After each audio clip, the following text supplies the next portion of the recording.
Good evening. My name is Phil Bisby. This evening I'm going to teach you how to properly disassemble, clean, and reassemble a Colt M1991A1 .45 caliber semi-automatic pistol. I've been in the Air Force for a little over 23 years now, and an Eagle Scout before that. I've been around pistols quite a bit, and I feel that I'm quite versed and confident in being able to show you how to do this. Main thing, first things first, is safety. So before you ever start to handle a weapon, is make sure it is safe and clear. Push the button on the side to remove the magazine that holds the bullets. Then go ahead and push the upper receiver back so you see the opening. You can see down in there and up in there. I will visually check. Now I know the weapon is clear and safe. There are no rounds in it. Let the slide return forwards. Walk the hammer forwards.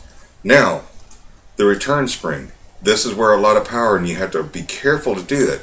There's a cam lock up on front.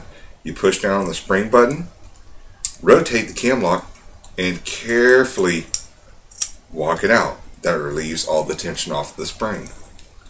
Next, slide it back one more time, and then you'll slide it up. There are notches within the upper receiver for the retaining pin. Push on the retaining pin button on the back side, and it will go ahead and release the retaining pin. Go ahead and let the upper receiver slide forwards. Now this has been removed from the lower receiver. Your most important tool in this cleaning thing is either a bore light or a strong flashlight, or a simple white piece of paper. I can hold the piece of weapon over the piece of paper and see that it is clean, just from the reflection coming back up. Next, you'll want to go ahead and remove the retaining spring out. It comes back out to the end. Then you'll go ahead and get the barrel to slide forwards.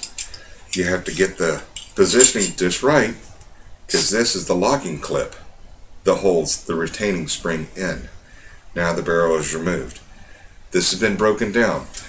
A good key to keep in mind is to go ahead and clean the weapon after every time it is fired, or after every 6 months of being in storage, whether or not you fired it or not. I clean my weapons quite often. The upper receiver is quite simple. There are many grooves inside of it. You can take a brush. It looks like a toothbrush, but it's actually a cleaning brush. If anything gets heavier or more caked on from carbon, it looks like a dental pick, but it may be a dental pick. But this is what I've always used to be able to go ahead and scrape away at any deposits that are on there. Go ahead and brush the weapon down very good. Get it all nice and clean from different angles. After that is done, you go ahead and get what is called a cotton swath, or a cotton patch is what normally people call them. Re-wipe everything down to get whatever you've cleaned off. Then get a little bit of oil. Put it on there. And it's not regular oil or cooking oil. It is gun oil. And I'm not going to say liberally put it on there. It's a light coating. If there's enough oil left on there where if you touch it and it leaves a fingerprint, that is too much. That's going to go ahead and allow dust and everything to get onto the weapon, which is not a good thing. Now I will hold this one piece up. As you can see, there is a tube going back through where the barrel goes through. I'm going to hold that up to the light, and I'll look down, and it appears to be clean. Then I'm going to go ahead and grab the spring and do the same matter. You can go ahead and do it in a corkscrew fashion, and just go ahead and screw it all the way back out till you reach the end. That's putting a light coat of oil on the spring and also cleaning it off. Same with the retaining clip. Clean it off nicely. And the retaining cap.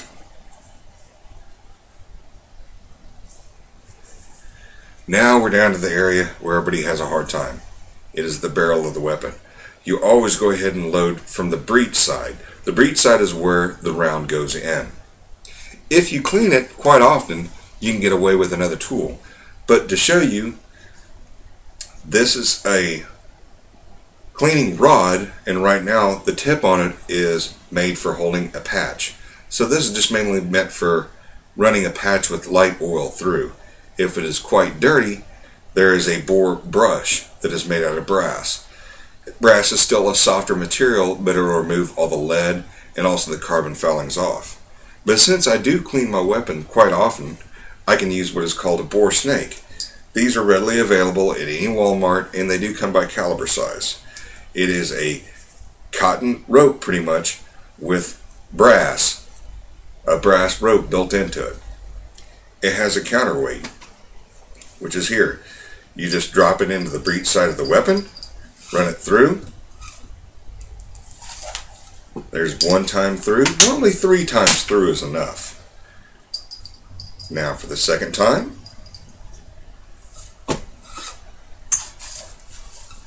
And last but not least, the third time through.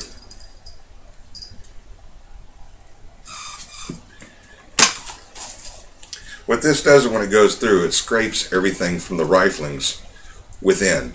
So any dirt, grime, powder buildup or whatever will be cleaned.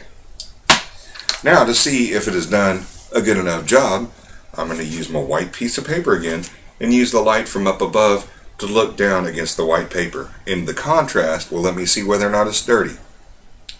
And I see where it is clean. So next, I'll go ahead and grab a cotton patch and put it onto my cleaning rod that I had mentioned to you before. Run it through, and it makes almost like a little nice bow tie. After you get the bow tie, go ahead and put your gun cleaning oil onto the patch. And from the breech side, again of the barrel, run it through a few times to make sure that there is a light coating on the barrel. Now it is time for reassembly.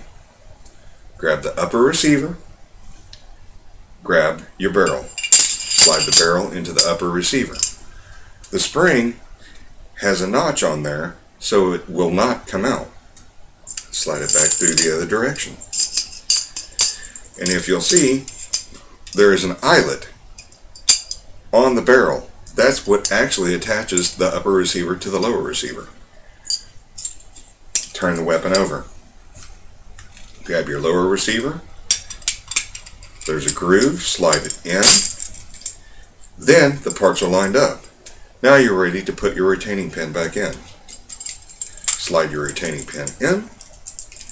Get it lined up so it can start to go in. Slide it forwards to the second notch and press. After you press it into place, it is ready for the spring to be attached. So slide the barrel back forwards, grab your retaining cap, slide your retaining cap on, and as I mentioned before, there's a groove. It dropped down. Slide it back clockwise one more time, put your cap back on, and like I had mentioned before, there's a lot of pressure. Push the spring back down into the tube. After you push it in the tube, you can twist the cap and release. Slowly let the hammer back forwards. Now it is in non-fire position. Put the magazine back into the weapon. And if you'll notice on this side, there is a safety mechanism. Push it up forwards to the safe position. Now you have been properly shown how to disassemble, clean, and reassemble the M1991A1. Thank you for your time and have a great evening.